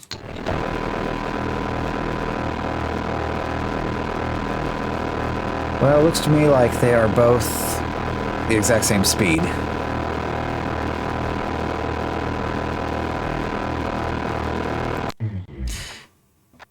Yeah, so this is just doing it with logic gates. Logic 8. 8. Yeah. So no moving parts here. Completely silent. Still accomplishes the same thing. Yeah. Do not save changes. Shotmoon. Oh, okay. Shoot the... Oh. Mewtwo. How about that? That's good. Okay. Shoot the moon 20 times to win. So we have... Okay. Is there a moon? I don't see... Oh, there it is.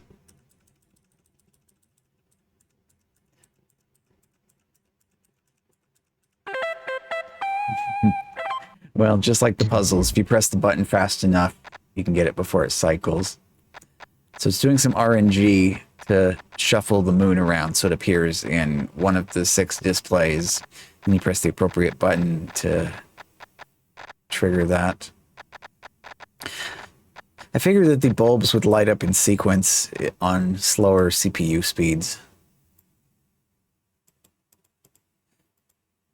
Sincos? Sine and cosine? Ah, yes. Oh, butter. I guess we don't have buttermation on there, huh? Regular butter. Let me find the thing, because buttermation is a nice dosage. There.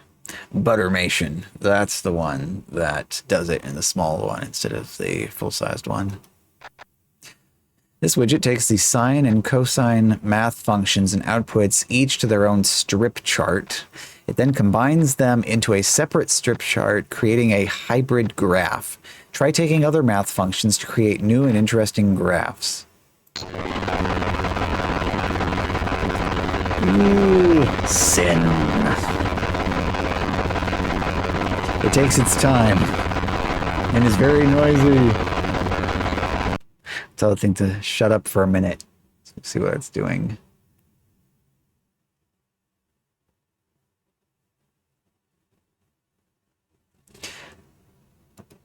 Wonder how I would go about putting this back on the max setting.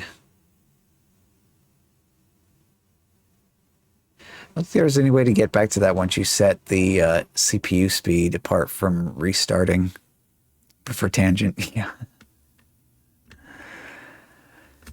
Yeah, I tried adding, so I had sine waves in my synthesizer that I coded, and so I was like, okay, and now we have sine waves, now we have triangle, we have square, and I'm like, well, let's add tan, and that was an interesting experiment that I said, nuh-uh, don't, because you play a tan wave out the speakers, it's not pleasant.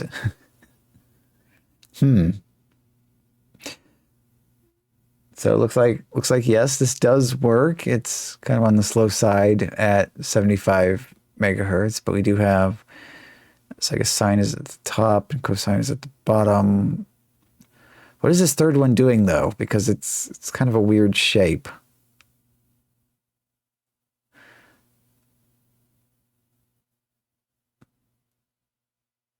Let's see, do we need to tear this apart?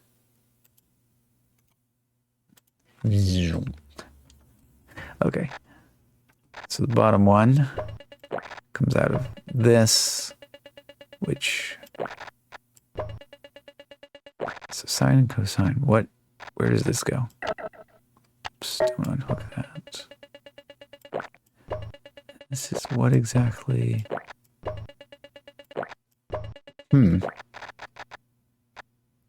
I don't know, because we have these three relays here that are switching the signals.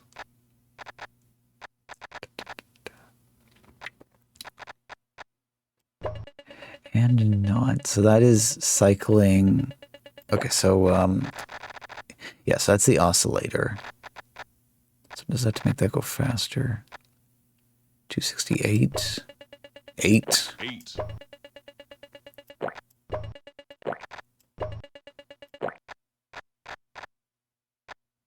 Huh. Output square root, square, factorial, sine, cosine, tangent, or integer.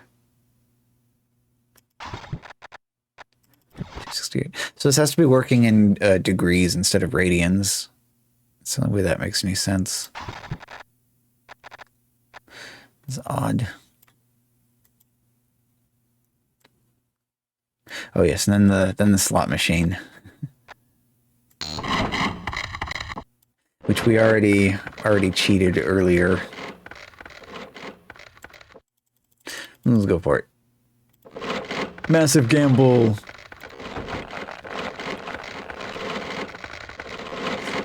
Come on.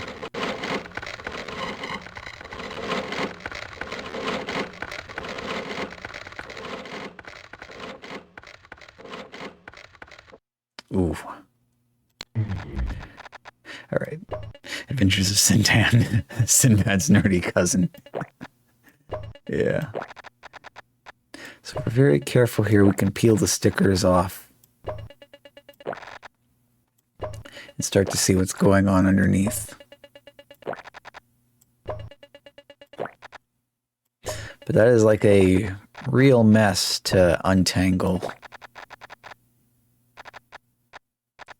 There's nothing to fit work area, remove all joints, remove all connections, clear work area. They don't have anything to just like automatically spread everything out. It wouldn't really make much sense either, since you can't exactly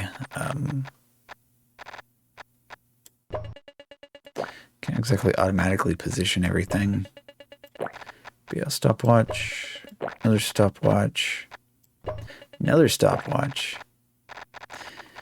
Yeah, it makes sense. So, like all the stopwatches would start at the same time. Then we have like comparisons against the constants for how many seconds each one of these is supposed to spin for.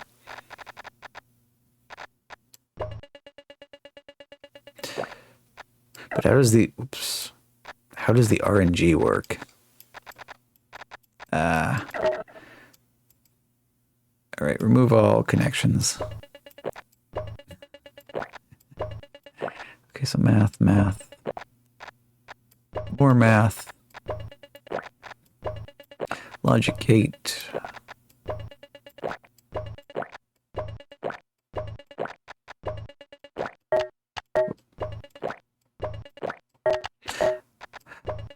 Okay, there it is. So RNG is hiding pretty close to the back.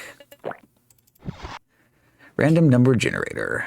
Fancy way to pick a number out of a hat. It can produce random numbers one at a time or in a continuous stream. You can adjust the range of numbers it'll pick from. RNG spins this wheel. Yeah. Also, you can click on the dock to get a construction tip. Use random numbers to mix things up in an experiment and make things more exciting. If you set the range to 0 and 1, you can simulate a coin toss. Or, you already have the actual coin toss machine. I guess if you like the sound of the ping pong balls shuffling more than the boing, boing, boing of the coin toss, then that would work. What's his tip for the calculator? Which isn't really a calculator, it's just number entry. The numeric keypad supplies up to 10-digit positive and 9-digit negative numbers. You can set a beginning number, then change it during an experiment. Construction tip. If you want a negative number, be sure to click the minus sign before clicking on the enter button. You can also hide the number if it is part of a guessing game. You can actually hit negative anytime you want to. Yeah. Nice. So that works about as expected. Just toggles negative on and off, so that's good. Cancel.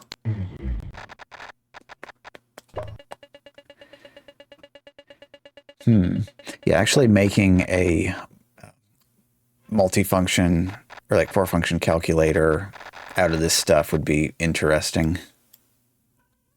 No.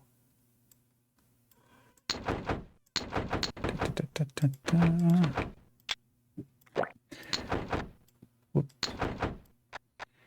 So you need like 2 entries for the 2 numbers that you want. And then you need your math. Go with addition. And the output display. There we go, the big number. So like 420 plus 69, 489. But that just gives you just the one math function.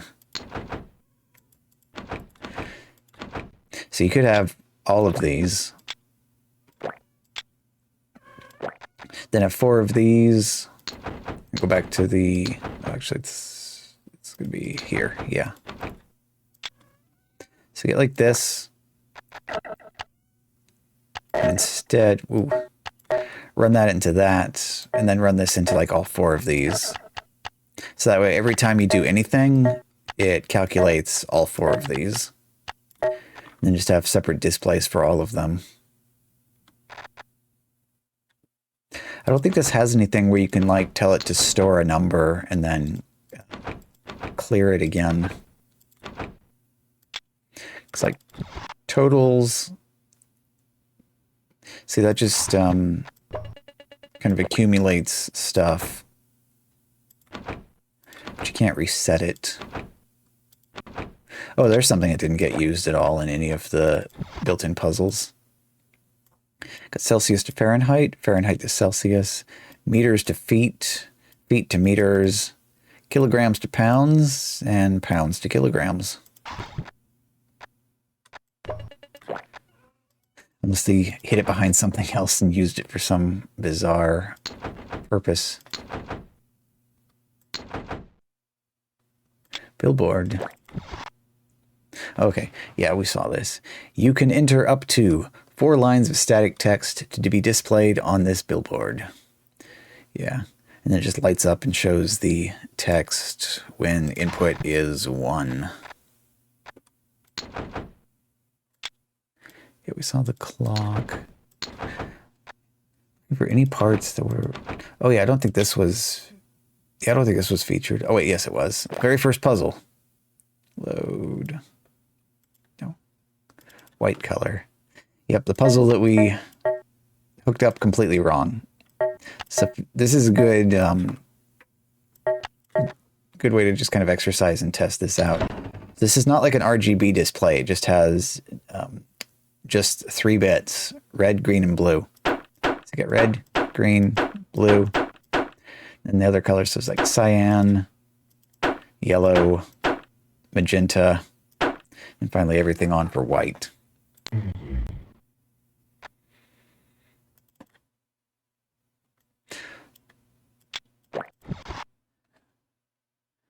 There's a number up here. Oh, okay. The color mixer is like one giant pixel on your computer screen. You can control its color by hooking numbers to the red, green, and blue inputs. The higher the number, up to 100, the more color you get. By mixing different amounts of red, green, and blue, you can create almost any color. So this actually is RGB? Actually hook some of these in instead.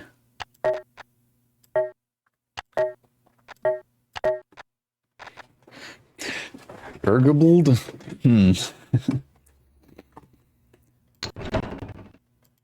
One.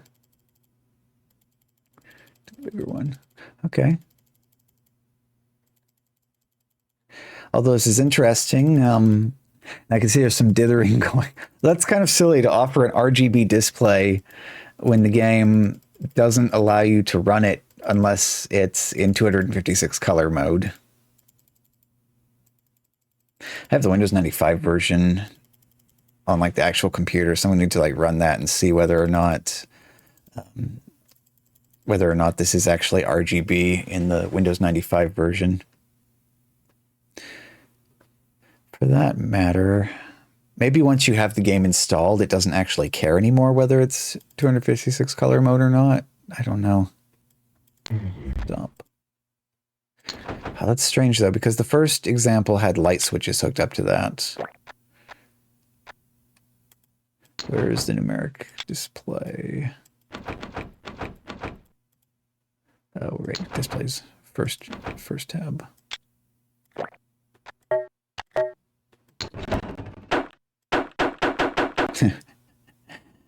Huh. So this is outputting like a true or false signal, but when you hook it into this, it's like, oh, that's a 0 or 1. Except that when hooked up to one of these, it's not 0 or 1, because if it were 0 or 1, back down to 0.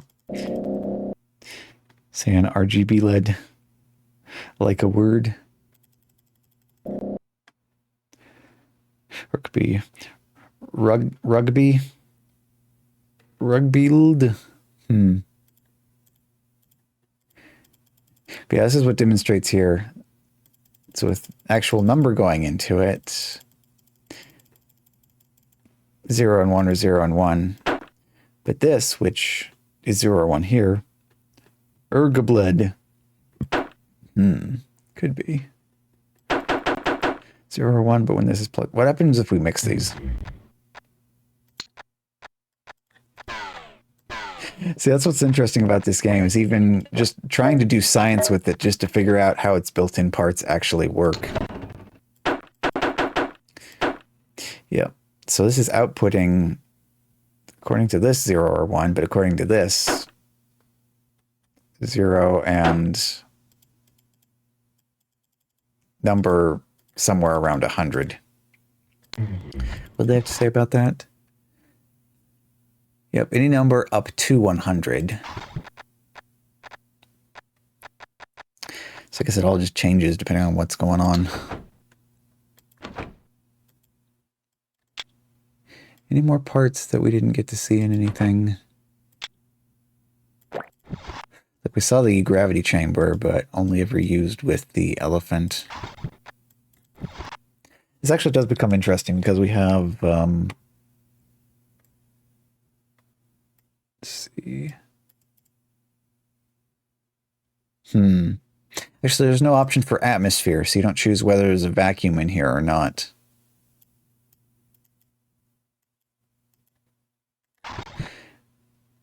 Hang on, we need to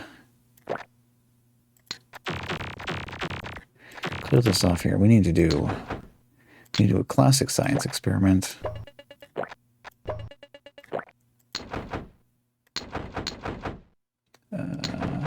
Splitter right here.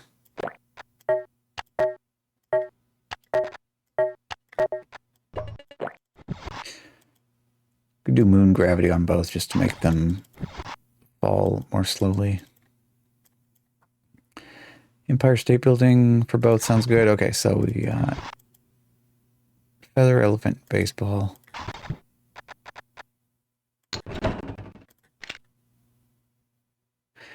Okay, maybe that's a bit too much. Back to Earth gravity. The object should not matter. Gravity is gravity.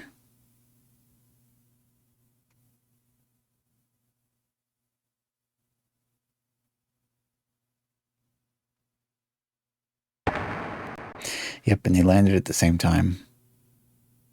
Which means we don't have to worry about that elephant. He was already clearly dead because there's obviously no oxygen in either of these chambers. Because otherwise the feather would not have landed at the same time. This is weird though. Why did they even give the option of what type of thing to drop? It doesn't actually serve any functional purpose in this. The option of what type of atmosphere to drop, then that would make a difference. Wind resistance and all that.